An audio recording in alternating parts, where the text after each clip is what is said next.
Hello friends, welcome to my channel sign UPPSC. Friends, आज हम उत्तर प्रदेश समीक्षा अधिकारी सहायक समीक्षा अधिकारी मुख्य परीक्षा 2021 के सामान्य हिंदी प्रश्न पत्र को सॉल्व करेंगे। आपका एग्ज़ाम जो हुआ था ये 24 अप्रैल 2022 को हुआ था। तो आइए स्टार्ट करते हैं। पहला क्वेश्चन दिया है, निम्नलिखित में कौन सा वाक्य अशुद्ध है। ऑप्शन ए है इसका तात्कालिक प्रभाव पड़ा, ऑप्शन बी है पत्र किसके नाम पर लिखा गया है, ऑप्शन सी है 1 रुपये में कितने पैसे होते हैं और ऑप्शन डी है भारत एक समृद्धशाली देश है। तो देखिए इसमें आपका ऑप्शन बी जो है ये अशुद्ध रूप में लिखा गया है, क्योंकि यहाँ पे देखिए आपका क्वेश्चन मार्क भी नहीं लगा है और कह रहा है पत्र किसके नाम पर लिखा गया, तो नाम पर नहीं, पत्र किसके नाम लिखा गया है ऐसा होना चाहिए। ठीक है, देखिए आपका डिटेल यहाँ दिया, देखिए शुद्ध रूप क्या है, पत्र किसके नाम लिखा गया है। ठीक है, इसलिए ऑप्शन बी क्या है, ये अशुद्ध है। यहाँ पे दो कमियां हैं आपकी, क्योंकि यहाँ क्वेश्चन मार्क होना चाहिए था, क्वेश्चन मार्क भी नहीं है। ओके, चलिए नेक्स्ट है, इनमें से विलोम शब्दों का गलत युग्म बताना है। ऑप्शन ए है आविर्भाव का विभाव, ऑप्शन बी है अपराधी का निरपराध, ऑप्शन सी है उन्मूलन का रोपण एंड ऑप्शन डी है विहित का निषिद्ध। इसमें देखिए आपका ऑप्शन ए जो है वो गलत है, क्योंकि आविर्भाव का विलोम जो है वो तिरोभाव होता है। ठीक है, बाकी आपके सभी ऑप्शन सही हैं। अपराधी का निरपराध होता है, उन्मूलन का विलोम रोपण होता है और ऑप्शन डी जो कि विहित का विलोम निषिद्ध होता है। ओके, नेक्स्ट है, तत्सम और उसके तद्भव रूप की दृष्टि से नीचे दिए गए विकल्पों में से कौन सा विकल्प गलत है। ऑप्शन ए है अदरक गीला, ऑप्शन बी है आदित्यवार इतवार, ऑप्शन सी है उद्गलन उगलना एंड ऑप्शन डी है उद्घाटन का उघाड़ना। ठीक है, तत्सम और तद्भव की दृष्टि से कौन सा युग्म जो है गलत है, तो ऑप्शन ए यहाँ पे गलत हो जाएगा, क्योंकि आद्रक का तद्भव क्या होता है, अदरक होता है। ठीक है, बाकी सभी ऑप्शन आपके सुमेलित हैं। ओके, नेक्स्ट है, लिखित में कौन सा वाक्य शुद्ध है। ऑप्शन ए है मेरे लिए ठंडी बर्फ और गर्म आग लाओ, ऑप्शन बी है व्यायाम करना जिससे कि स्वस्थ रहें, ऑप्शन सी है एक एक करके सभी मर गए और ऑप्शन डी है तुम्हारा यह कहना मेरे लिए बड़ी बात होगी। देखिए इसमें सभी वाक्य जो है अशुद्ध हैं, कोई भी सही नहीं है। तो आइए इसका सही रूप देख लेते हैं। ऑप्शन ए है मेरे लिए ठंडी बर्फ और गर्म आग लाओ। ऑब्वियसली आपको पता है कि बर्फ ठंडी ही होती है और आग जो है वो गर्म ही होती है, इसलिए बर्फ के साथ ठंडी और गर्म के साथ जो आग के साथ गर्म लगाना ये अनुचित है। तो इसका सही रूप क्या हो जाएगा, मेरे लिए बर्फ और आग लाओ। ठीक है, ऑप्शन बी है व्यायाम करना चाहिए जिससे कि स्वस्थ रहें, तो इसका शुद्ध रूप क्या हो जाएगा, व्यायाम करना चाहिए ताकि स्वस्थ रहें। ठीक है, नेक्स्ट आपका ऑप्शन सी दिया था कि एक एक करके सभी मर गए, तो एक एक कर सभी मर गए, करके नहीं, एक एक कर सभी मर गए। ओके, नेक्स्ट है ऑप्शन डी, ये तुम्हारा यह कहना मेरे लिए बड़ी बात होगी, तो यहाँ पे तुम्हारा दिया है इसलिए यहाँ पे क्या होना चाहिए, होगा। ठीक है, यानी कि शुद्ध रूप हो जाएगा तुम्हारा यह कहना मेरे लिए बड़ी बात होगा। ठीक है, चलिए नेक्स्ट है, निम्नलिखित में से एक तथ्य गलत है। ऑप्शन ए है विशेषण से संज्ञा की व्याप्ति परिमित हो जाती है, ऑप्शन बी है जिस विकारी शब्द से संज्ञा की व्याप्ति मर्यादित होती है उसे विशेषण कहते हैं, ऑप्शन सी है प्रयोग की स्थिति के आधार पर अंकित शब्द विशेषण और विशेष्य दोनों होते हैं, ऑप्शन डी है विशेषण शब्द सदैव विशेष्य के पहले प्रयुक्त होता है, विशेष्य के बाद कभी प्रयुक्त नहीं होता। तो ये गलत है। ठीक है, पहले और बाद में दोनों प्रयोग हो सकता है, तो ऑप्शन डी आपका यहाँ पे क्या हो जाएगा, गलत हो जाएगा। बाकी सभी आपके ऑप्शन जो हैं ये सही है। चलिए इसका डिटेल देख लेते हैं। वाक्य में विशेषण का प्रयोग दो प्रकार से होता है, कभी विशेषण विशेष्य के रूप में प्रयुक्त होता है और कभी विशेष्य के बाद होता है, तो कभी विशेष्य के पहले होता है। जब विशेषण विशेष्य के पहले होता है तो उसे क्या कहते हैं, उद्देश्य विशेषण या विशेष विशेषण कहते हैं। ठीक है, जब विशेषण विशेष्य के बाद प्रयुक्त होता है तो उसे विधेय विशेषण कहते हैं। ठीक है, जब विशेष्य से पहले आता है तो क्या कहते हैं उसे, विशेष्य विशेषण। ठीक है, और जब विशेषण के बाद होता है तो उसे विधेय विशेषण कहते हैं। बस इतना ही याद रखना है। ओके, नेक्स्ट है, संख्यावाचक विशेषण चौगुना इनमें से क्या है। तो चौगुना क्या होता है, ये क्रमवाचक है, आवृत्तिवाचक है या गणनावाचक है या समुदायवाचक है। तो चौगुना जो होता है ये आपका क्या होता है, आवृत्तिवाचक होता है। डिटेल देख लेते हैं। चौगुना आवृत्तिवाचक विशेषण है जो कि संख्यावाचक विशेषण का एक प्रकार है। क्रमवाचक विशेषण क्या होता है, पहला दूसरा तीसरा होता है, इस टाइप से। ठीक है, और गणनावाचक विशेषण क्या होता है, 1 2 3 4 एक्सेट्रा। और समुदायवाचक विशेषण क्या होता है, दोनों तीनों चारों, ठीक है, पांचों एक्सेट्रा। ओके, नेक्स्ट है,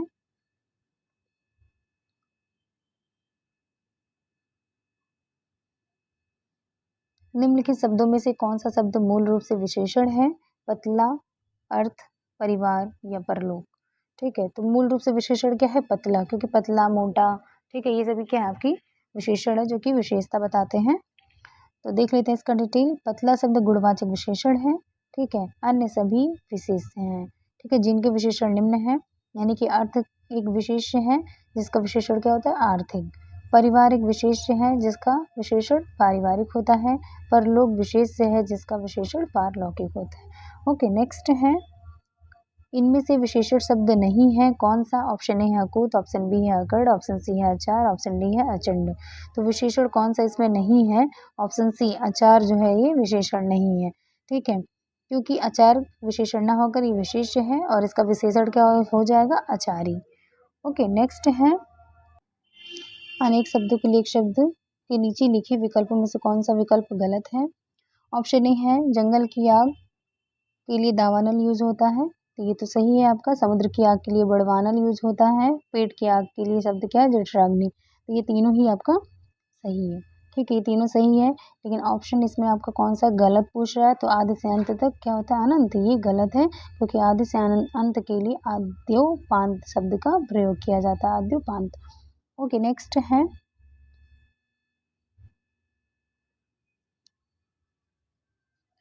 अपनी विवाहिता स्त्री से उत्पन्न पुत्र, इन अनेक शब्दों के लिए एक शब्द का कौन सा यूज होगा? अपनी विवाहिता स्त्री से उत्पन्न पुत्र को क्या कहते हैं? औरस कहते हैं, ठीक है। आई डिटेल इसका देख लेते हैं। जरायुज क्या होता है? शिशु जो कि खेड़ी में लिपटा हुआ पैदा होता है, यानी इसे और इंग्लिश में क्या कहते हैं? इसे वीवी पैरस कहते हैं, ठीक है। और एक होता है आपका ओवी पैरस, जो अंडज यानी जो अंडे से उत्पन्न होता है उसको ओवी पैरस कहते हैं। और जरायुज जो होता है वो वीवी पैरस होता है, यानी जो शिशु के रूप में बच्चे के मतलब शिशु के रूप में जन्म लेता है, ठीक है। और जारज क्या होता है? जो उपपति या गैर पुरुष से उत्पन्न पुत्र होता है उसे क्या कहते हैं? जारज कहते हैं। और दत्तक क्या होता है? उत्तराधिकार के लिए गोद लिया गया पुत्र क्या कहलाता है? दत्तक पुत्र कहलाता है, ठीक है। अगला है, आवा का तत्सम रूप क्या होगा? आवा का तत्सम रूप क्या होता है? आपाक होता है, ठीक है। चलिए अगला है, इनमें से सरल शब्द का विलोम नहीं है कौन सा? विरल, वक्र, कुटिल या कठिन। तो सरल का विलोम कौन सा नहीं हो सकता? इसमें विरल जो है ये सरल का विलोम नहीं है। बाकी आपका वक्र है, कुटिल है और कठिन है, ये सभी जो है सरल के विलोम है, ठीक है। डिटेल देख लीजिए। विरल शब्द सघन का विलोम होता है, ना कि सरल का, यानी विरल का जो है विलोम सघन होता है, ठीक है। अन्य सभी शब्द क्या है? सरल के विलोम है।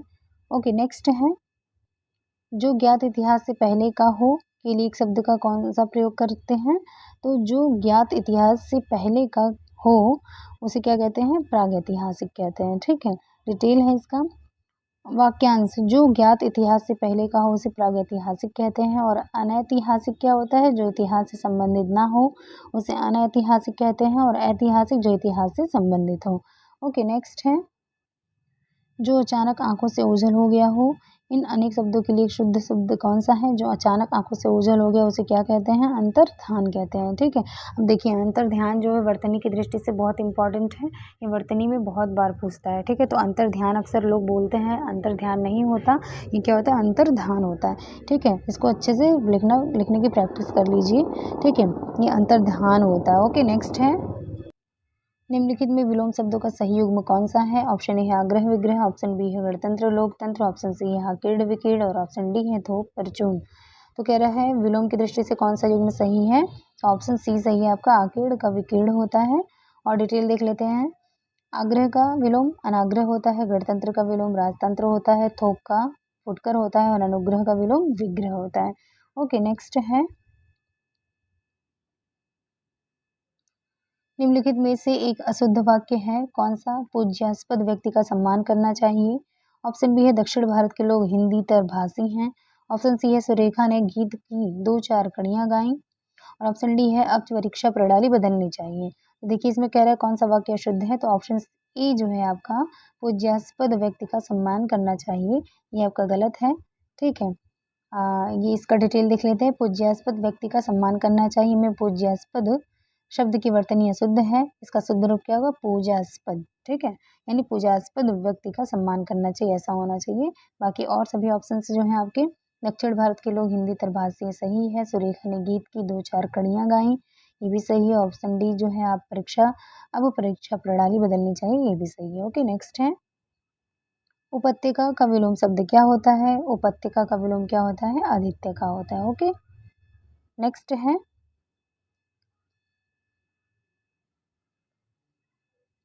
निम्नलिखित में शुद्ध वर्तनी वाला शब्द कौन सा है? सृष्टि, अनधिकार, अभ्यांतरिक और समुद्रिक। तो देखिए सबकी वर्तनी जो है गलत है शिवाय ऑप्शन बी के, यानी ऑप्शन बी हमारा सही है, अनधिकार। ठीक है, और सभी का देख लेते हैं। सृष्टि ऐसे नहीं लिखा जाता, सृष्टि ऐसे लिखा जाता है। देख लीजिए कैसे है, इसकी प्रैक्टिस कर लीजिएगा अच्छे से। सृष्टि और अभ्यंतरिक नहीं होता, आभ्यंतरिक होता है, आभ्यंतरिक। ओके, और समुद्रिक नहीं, सामुद्रिक होता है।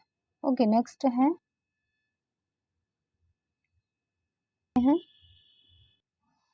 जो बाएं हाथ से सधा हुआ है के लिए एक शब्द क्या होता है? उसे क्या कहते हैं? सव्यसाची कहते हैं। इंपॉर्टेंट है।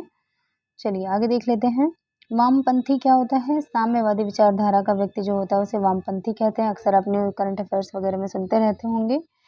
वज्रपाणी जिसके हाथ में वज्र रहता है उसके वज्रपाणी कहते हैं। वीणापाणी क्या होता है? जिसके हाथ में वीणा रहती है, जैसे सरस्वती माता। ओके, नेक्स्ट सत्संग तद्भव का एक शब्द युग्म अशुद्ध है, वह है कौन सा? इच्छिका का छाछ गलत है।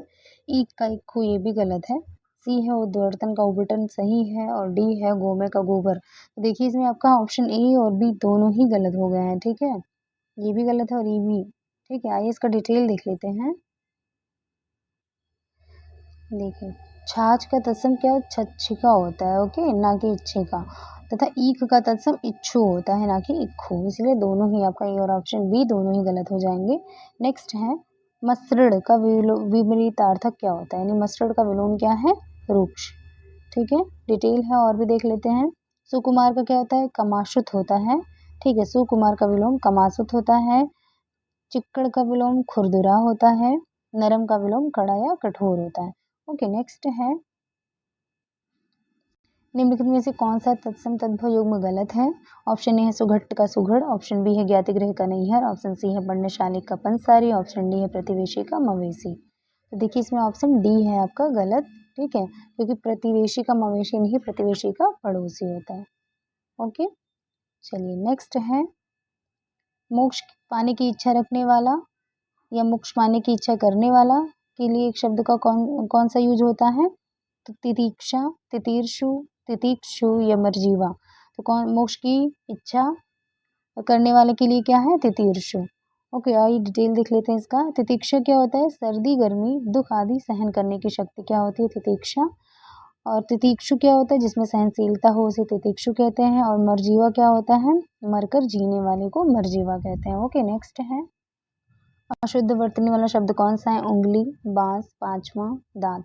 तो देखिए इसमें ऑप्शन सी जो है यही आपका गलत है, क्योंकि पांचवा में चांद बिंदु होती है। ठीक है, देखिए पांचवा में चंद्र बिंदु होती है, पांचवा ऐसे लिखा जाएगा। बाकी सभी उंगली, बांस और दांत ये सभी ऑप्शन आपके सही हैं। ओके, नेक्स्ट है वर्तनी की दृष्टि से इनमें से कौन सा शुद्ध रूप है? ऑप्शन है अनुग्रहित। देखिए बहुत बार पूछा जाता है अलग अलग एग्जाम्स में। ठीक है, तो अनुग्रहित ऐसे लिखा जाता है, इसकी बार बार प्रैक्टिस करिए लिखकर, तो आपका क्लियर हो जाएगा। ठीक है, नेक्स्ट है निम्नलिखित में से तद्भव शब्द कौन सा है? भांडार, कुक्कुर, कटुक या मयंद। तो देखिए इसमें ऑप्शन आपका ए और डी दोनों सही है। ठीक है, भांडार और मयंद। ठीक है, डिटेल देख लेते हैं। भांडार तद्भव शब्द है जिसका तत्सम भांडा गार होगा, जबकि मयंद भी तद्भव ही है जिसका तत्सम मृगेंद्र होता है। ठीक है, और भी डिटेल देख लेते हैं। कुक्कुर का तद्भव कुत्ता होता है और कटुक का कड़वा होता है। ओके, नेक्स्ट है वह बहुत खाता है। वाक्य में बहुत शब्द इनमें से क्या है? अपूर्णांक बोधक विशेषण, परिमाण बोधक विशेषण, निश्चित संख्यावाचक विशेषण या तुलनात्मक विशेषण। तो बहुत क्या होता है? परिमाण बोधक विशेषण होता है। ओके, देख लेते हैं इसका डिटेल। अपूर्णांक बोधक विशेषण कौन कौन से होते हैं? पौने, सवा, डेढ़, ढाई। निश्चित संख्यावाचक विशेषण क्या होते हैं? 1, 5, 7, दूसरा, तिगुना। और तुलनात्मक विशेषण क्या क्या होते हैं? विशेषण की मूलावस्था में तर अथवा तम लगाकर उसकी उत्तरावस्था या उत्तम अवस्था को तुलनात्मक दृष्टि से दिखाया जैसे जैसे अधिकतर, अधिक का अधिकतर और अधिकतम। ठीक है, चलिए अगला देखते हैं। इनमें से तत्सम तद्भव का सही शुद्ध युग्म बताना है आपको। श्रेष्ठ का सेठ, अरहट का अरहट, और सी कंकति का कंघी, और डी है मिष्ट का मीठा। तो कह रहा है इसमें शुद्ध रूप बताना है, तो आपका सी ऑप्शन सही है, कंकति का कंघी। बाकी और सब देख लेते हैं। श्रेष्ठी का सेठ होता है, ना कि श्रेष्ठ का सेठ। ओके, श्रेष्ठी का सेठ होता है, और अरहट नहीं होता, ये अरघट होता है। ठीक, अरघट का अरहट होता है, और मिष्ट नहीं होता, ये मिष्ट होता है। ओके, मिष्ट का मीठा होता है। बहुत ध्यान से इसको प्रैक्टिस कर लीजिएगा, क्योंकि छोटी छोटी गलतियां हो जाती हैं। श्रेष्ठी होता है, श्रेष्ठी का सेठ होता है, अरघट का अरहट होता है, मिष्ट का मीठा होता है। ओके, नेक्स्ट है, निम्नलिखित में अनघ का विलोम क्या है। अनघ का विलोम क्या होता है, अघी होता है। ठीक, चलिए डिटेल देख लेते हैं। और सब, निरघ का अघी होता है। ठीक, यहाँ पे कुछ है क्या, अनघ, तो अनघ का अघी हो गया। ठीक, लेकिन निरघ का क्या होता है, अघी होता है। ठीक, निरघ का भी अघी होता है, और अनघ का भी अघी होता है। ओके, निष्पाप का पापी होता है, कृति का अकृति होता है। ओके, नेक्स्ट है, प्रविशेषण को कामता प्रसाद गुरु ने इनमें से क्या कहा है। अंतर विशेषण, सामान्य विशेषण, बाह्य विशेषण, या डी असामान्य विशेषण। ठीक है, तो प्रविशेषण को कामता प्रसाद गुरु जी ने क्या कहा है, अंतर विशेषण कहा है। ओके, डिटेल देख लीजिए। प्रविशेषण को कामता प्रसाद गुरु जी ने अंतर विशेषण कहा है। विशेषण शब्दों की विशेषता बताने वाले शब्दों को प्रविशेषण कहा जाता है। जैसे मोहन बहुत सुंदर है, यहाँ सुंदर विशेषण है, और बहुत क्या है, प्रविशेषण है, क्योंकि बहुत सुंदर की भी विशेषता बता रहा है। ओके, आई होप फ्रेंड्स आपको क्लास अच्छी लगी होगी। अगर आपको क्लास अच्छी लगी हो तो please do like share and subscribe my channel. मिलते हैं नेक्स्ट वीडियो में। Thank you.